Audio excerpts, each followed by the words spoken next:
আমার এখন মনে হচ্ছে যে এটা বিষাক্ত তো নয়। গুড মর্নিং বন্ধুরা, কেমন আছো? আজকে দেখতেই পাচ্ছ সকাল সকাল উঠে পড়েছি আর বাগানে এসে গেছি। বাগানে আসা মানেই বাগান থেকেই কিছু নেওয়া। তো দেখতেই পাচ্ছ প্রচুর হলুদ ফুল হয়ে আছে। এগুলো কিন্তু কুমড়ো ফুল নয়, এগুলো হচ্ছে ঝিঙে ফুল। তো দেখো আমার কুমড়ো গাছটার অবস্থা, কুমড়ো গাছে একটাও ফুল হচ্ছে না। তো আমি তাই ভাবছি আজকে ঝিঙে ফুলের বড়া করবো। ঝিঙে ফুল তুলে ফেলি, দেখি কেমন হয় খেতে। ফার্স্ট টাইম করবো, তো আশা করি ভালোই হবে। এই দেখো, এই হচ্ছে ঝিঙে ফুল। আর দেখো পেছনটা এরকম কেমন বাঞ্চ করে কুড়ি হয়, প্রচুর ফুল হয়েছে। তো আমি সব কটা ফুল তুলে ফেলি। এই দেখো ফুলটা কি সুন্দর, ফুলগুলো একদম তাজা তাজা। সকালবেলা এসেছি বলে একদম তাজা তাজা পেয়েছি। এবার একটু বাদে গিয়ে ভেজে ফেলবো। ফুল নিয়ে চলে এসেছি, এইবার আমি সব একটা একটা করে ছাড়িয়ে ফেলি। যে মাঝখানের এইটা ফেলে দিচ্ছি। ফার্স্ট টাইম খাবো, আশা করি ভালোই হবে। আর এই যে পেছনের এই যে এইগুলো,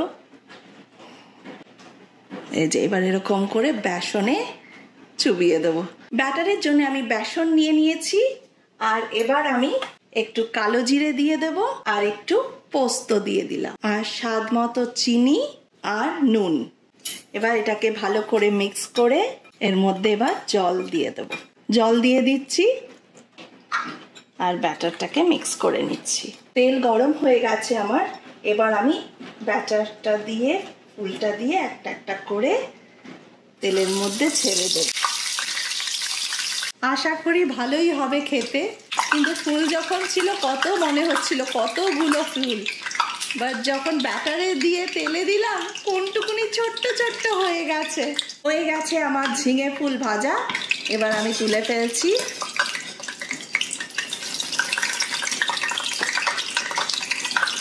রেডি হয়ে গেছে ঝিঙে ফুল ভাজা। এবার খাওয়ার পালা। তবে খাওয়ার আগে আমার এখন মনে হচ্ছে যে এটা বিষাক্ত তো নয়, কারণ কুমড়ো ফুল তো খেয়েছি, বক ফুল খেয়েছি, কিন্তু ঝিঙে ফুল কখনো খাইনি। এটা খেলে আবার মহুয়া ফুলের মতো নেশা হয়ে যাবে না তো, জানি না। ওই জন্যে বাবা এখন মেয়ে স্কুলে গেছে, খেয়ে নি। বর তো আছে ঘরে, বরকে বলবো মেয়েকে আনতে। আচ্ছা যাই হোক, এবার খাওয়া শুরু করি।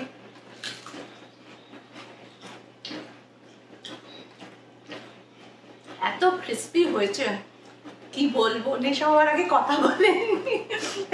নেশা হলে আর কথাই বলতে পারলাম না হয়তো। বাট ভীষণ ইয়ামি একটা রেসিপি। জানি না তোমাদের বাড়িতে যাদের ঝিঙে গাছ আছে আর ঝিঙে ফুল যদি হয়, তাহলে প্লিজ ট্রাই করে দেখো যে কেমন খেতে হয়। আমার তো ভীষণ ভীষণ ভালো লাগলো, ভীষণ ক্রিস্পি ক্রাঞ্চি। আর ভাত ডাল আর সাথে এই ঝিঙে ফুল ভাজা, একদম দুপুরটা কিন্তু জমে যাবে। আর টেস্টটা একটু মানে কুমড়ো ফুলের মতোই, মানে অত বেশি মিষ্টি নয়। আমি বলবো বেশ ভালোই খেতে। তোমরা কিন্তু ট্রাই করে দেখতে পারো। দেখতেই পাচ্ছ যখন খাচ্ছি কচমচ কচমচ করে আওয়াজ হচ্ছে, আশা করি তোমরা শুনতে পাচ্ছ। আর ব্যাটারটাও একদম পারফেক্ট কনসিস্টেন্সির হয়েছে। যদি ব্যাটারটা বেশি পাতলা হয়ে যায় বা বেশি গাঢ় হয়ে যায় তাহলেও কিন্তু ভালো লাগবে না। তো একদম ব্যাটারটা পারফেক্ট হয়েছে। আর একদম লো আছে ভাজবে, যখন ভাজবে একটু লো আছে, তাহলে দেখবে আরো ভালো হবে ভাজাগুলো। আর কথা বলবো না, এই কটা নাহলে সাটিয়েই ফেলবো এখানে আমি। ভাত ডালের সাথে আর খাওয়া হবে না, এমনিই খাওয়া হয়ে যাবে। তো চলো তাহলে, ভিডিওটা ভালো লাগলে শেয়ার করো, লাইক করো, আর অনেক অনেক কমেন্টস দিও। আর সাবস্ক্রাইব করতে ভুলো না কিন্তু।